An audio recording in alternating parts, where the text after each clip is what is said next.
Hey everybody, this is Matt again with another video. This time I'm going to be talking about how I extract all my InDesign pages into separate spreads. So let's say I have a 200-page document and I want to take all 200 of those pages and I want to make them all their own separate InDesign spread. Why would you want to do this? Well, if you're working with lots of people and you want to extract the pages out so different people can work on different pages at the same time, you could send somebody a package file or something and they send it back to you. There's a lot of different reasons for it. I use it all the time in student publications, magazines, newspapers, yearbooks, because that's what we're doing, right? We're having tons of different students and editors all working on the same book at the same time. Including both copy and pictures and design. So in copy doesn't really work. So extracting the pages out in the 2-page spreads is what generally works, whether you're sharing that with each other via your server at your school or a cloud service. But this is about extracting all those pages all at once. And I do use a very special script. So I'm going to show you that, and I'm going to show you where you can get that script right now. So let's do it. So I've got a school here. I've got their master page all laid out. Okay, so this is what page 2-3 actually looks like right now.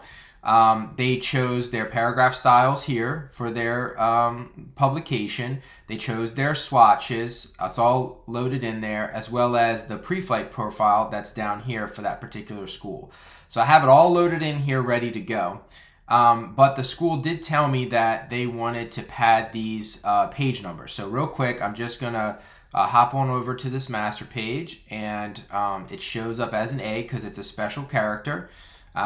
You probably already know this, but I'm just pointing it out. That's how you would add that special character, that A. So no matter what page number it happens to appear on, it'll be that particular page number. So that's how you would add that special character.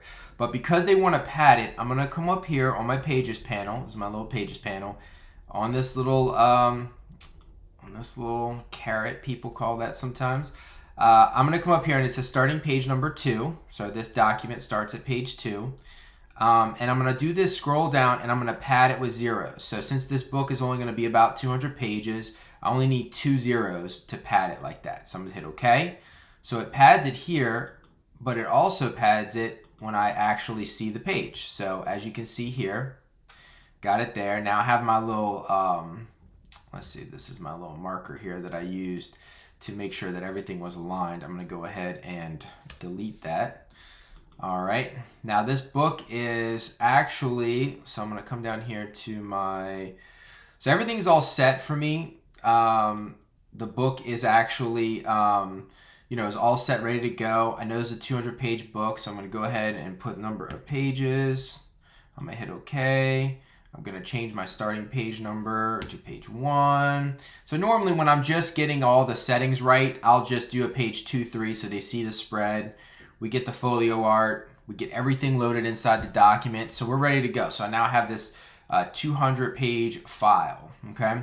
Now just for the sake of here, I'm just going to extract, I'll just extract the whole thing, I guess, because it'll show you what's happening in real time. So I'm going to come over here to my scripts panel, and I will show you where I get this script from. So some of these scripts that I use that are free, that I use all day long, like save and close all open documents, like that is a lifesaver if you're in InDesign all the time.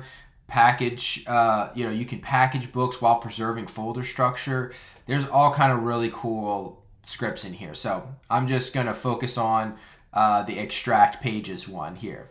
So this extract pages, and again, I'm going to show you at the end where I get this from, and I'll put the link to where you can buy this. This company is not a sponsor, by the way. Okay, I've just used them for years, and all their scripts are awesome. So I want to extract as spreads. This is how I want to do it, and I want to name it a particular way. Now, the newer versions, you actually have tons of different ways to name this stuff, but I'm just going to name it the way I always do it: first page, last name. So I use my little caret, and I do first page. FP, caret, dash, last page, and caret.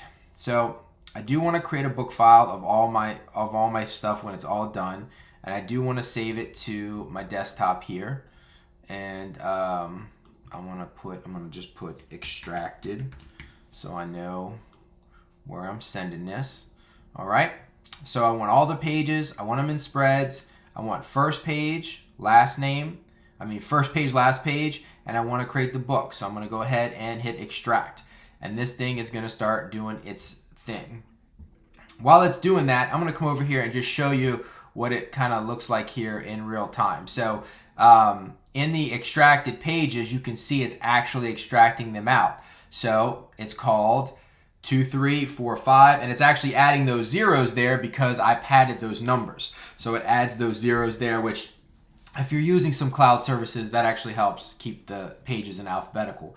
The cool part about this though is that now that we've set it like this, all the designers that go to design these pages, they have all of their swatches, all of their paragraph styles, all the preflight profile that I want them to have. It's all preloaded in each one of these files. So I've always found this to be super beneficial. As you can see, it only takes me a second to extract a whole book, and it prevents them from having to set all those standards over and over again and make mistakes. So I have it just all very, very clear here. If you're interested in this script, this is where I got it from. It's a place called idextras.com. I have bought other products. I bought this script probably like 5 years ago. All the different InDesign versions. Like, I hate when scripts stop working every time you get a new update. This thing has worked for update after update. I even hired the company to make me a custom script, which I still use today, which is amazing.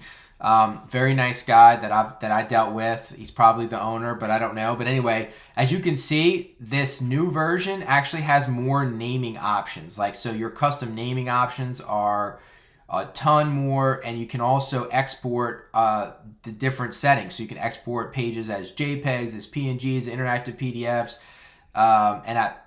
So anyways, there's a lot more to this script than what I even been using it for all these years ago. So anyway, that's it. That's a pretty simple little way to do this. Yep. Pretty simple. So check out that link, check out that script. If you guys have cool scripts or places where you buy scripts from, put that in the comments below. Link and subscribe. I have a special playlist just for InDesign tips. So let's say maybe you're not in yearbooks or student publications, but you like these little InDesign tips. I have a playlist just for InDesign tips. So just follow that, and I'll catch you guys on the next video. Bye.